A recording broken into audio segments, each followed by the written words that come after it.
Let's build a summer house with a lovely big veranda.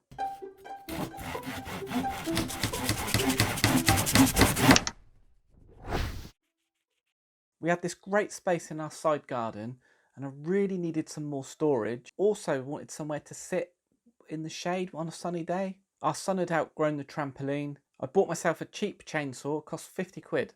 Not bad, from Screwfix. And this shredder that you can see in the picture, and just nailed it. Sometimes you just got to crack on and get it done. Wow, it was a lot of hard work. First thing I did was start putting the fence in, because it needed it. Once we cut all those trees back, which gave us loads more space, I did need a fence.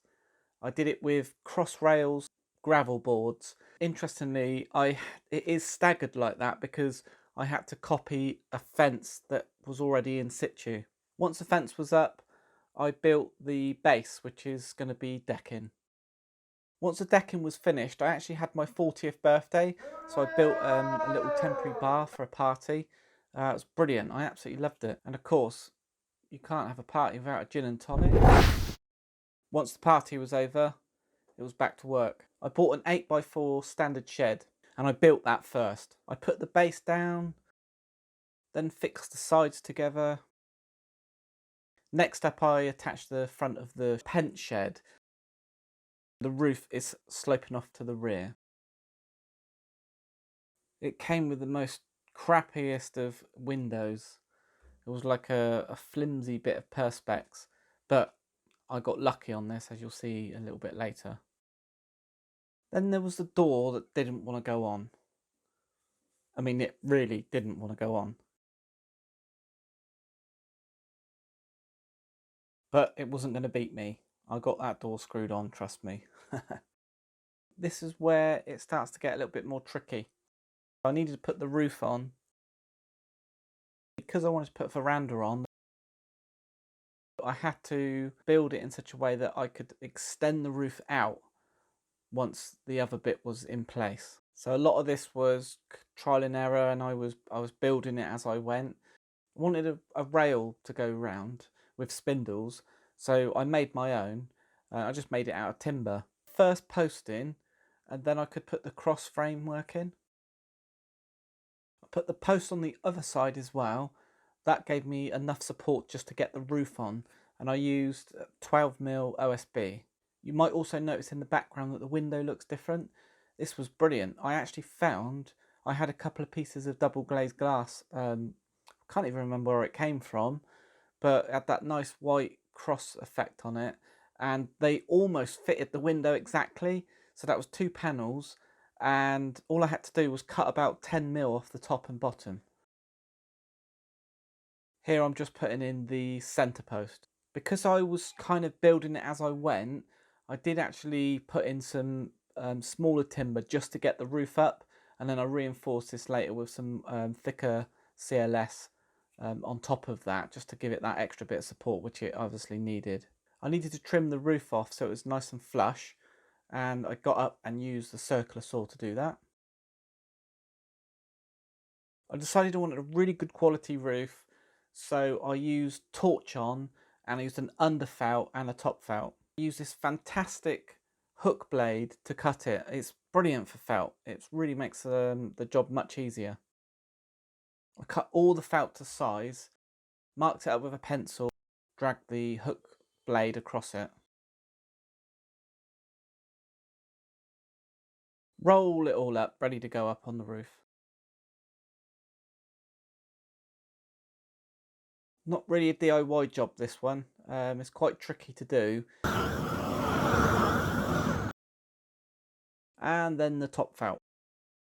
For my second job on my own, I was actually really pleased with how it came out. Now I needed to put a frame on top of the felt, seal it all up. Lovely job. Once I got all that trim up, I then fitted the rails on top of the spindle, so it's nice smooth handrails. It was really exciting to get started on the painting. I used Ronseal for this one, and it was called Slate Grey. I was really impressed with the quality. The coverage was really good. And a little bit of help from Jack, of course. He always loves to get involved with a little bit of painting. I think those spindles took forever. I needed to break the grey up a bit, so I decided to paint the door and the window frame white. Again, this was Ronseal. I thought I'd keep to the same brand. So this one was called Daisy, which is just a white. Drilling some holes here to bring the lighting cable through. I decided to go for a PVCU cladding for the ceiling. I wasn't 100% sure that was the right choice.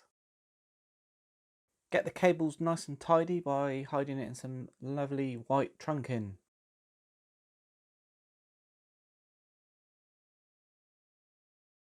I fixed some trellis to the side of the summer house. Bought some nice little plants to go up, little creepers that will grow up, and it's a beautiful white flower as well, so that will tie really nicely into the grey and white theme. I screwed the planters down in place so they don't move about too much.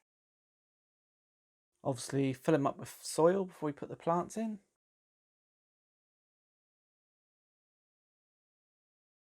Here are the beautiful, lovely plants. It's one of my favourite bits of the job. They're going to look absolutely beautiful and they're going to have a lovely white flower covering that whole side when it's established. Can't wait for that. And back to more painting.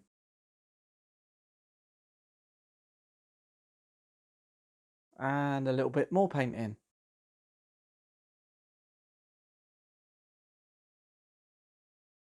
I bought this lovely square LED light. It was very slimline, so it just fits up nice and out the way on the ceiling.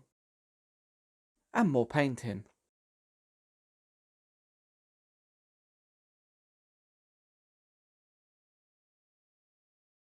Well, hey, the light works. That's enough for one day.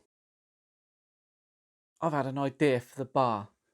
I thought I was going to have to get rid of it, but I just had a good idea. Where's that pickaxe?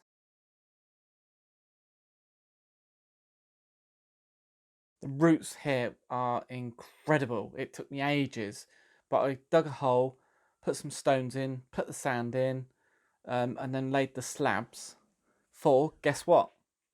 My bar. But first, I was just going to build this really cool raised bed, more like steps really, and I thought actually it'd be really awesome if I put them at an angle.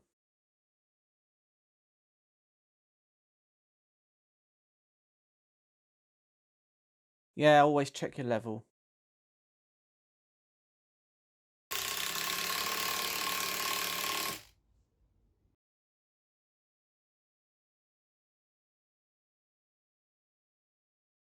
I was actually quite impressed with that. I wasn't planning on doing this, but I just had the idea of it. I just thought actually that looked really cool. It's kind of like a spiral staircase.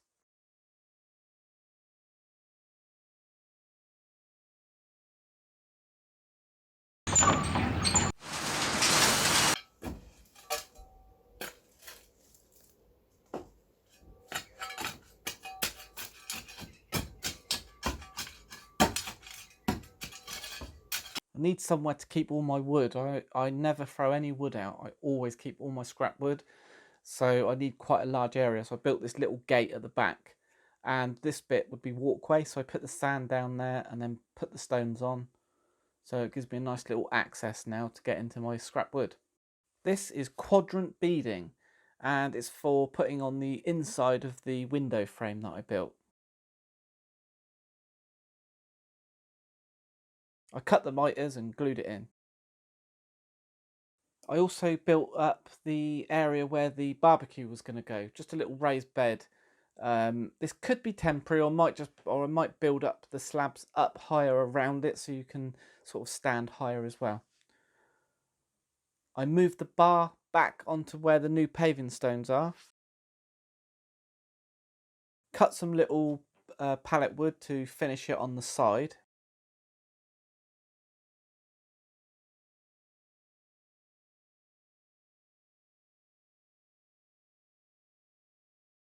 And then, guess what? More painting. Actually, I did a bit of blue in this, so that was cool. And I thought if I do it grey, white and blue stripy, that looked pretty smart. Mix it up a little bit.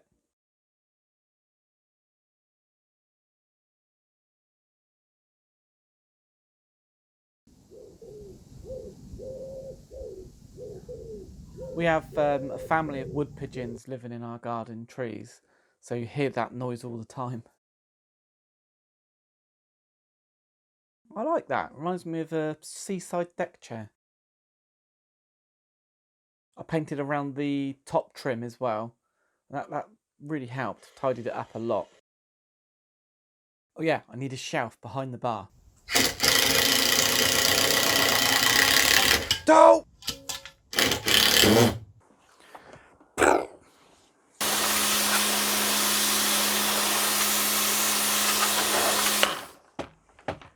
I think that's pretty conclusive. It's passed the pressure washer test. Now it was really mainly tidying up and cleaning. Loads of cleaning.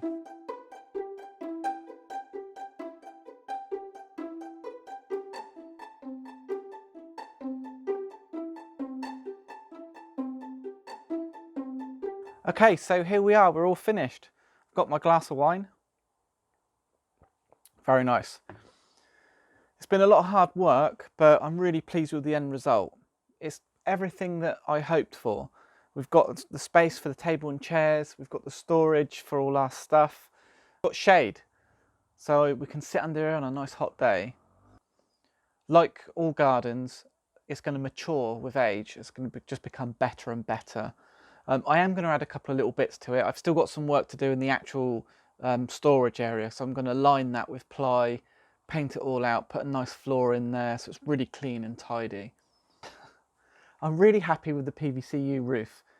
It's really easy maintenance, it was really quick to put up, and although it's plastic and not painted wood like the rest of it, because it's up there you don't really notice it. So yeah, absolutely, that was a good decision. Actually, what's really awesome is I got to keep the bar that I temporarily put over here. It was going to be a temporary bar, but I actually found space for it over here now. So I'm really pleased about that. If there's one thing I would change on the project, I would buy ready-made spindles. I'm happy with them, they're okay, but I think it would have made the job a bit quicker, and they are still slightly flimsy, not really bad, but I would have gone for something a little bit more substantial and ready-made. As I said, overall, I am absolutely delighted with the project. Really pleased I did it. Can't wait to spend some time out here with my family now and enjoying it. I'm Stuart, and this is Upcycle TV.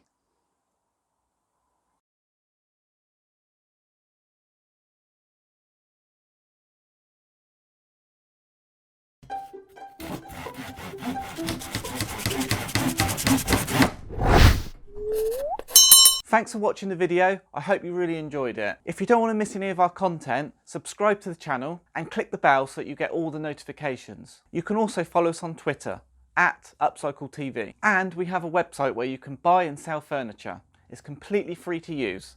upcycledirectory.co.uk.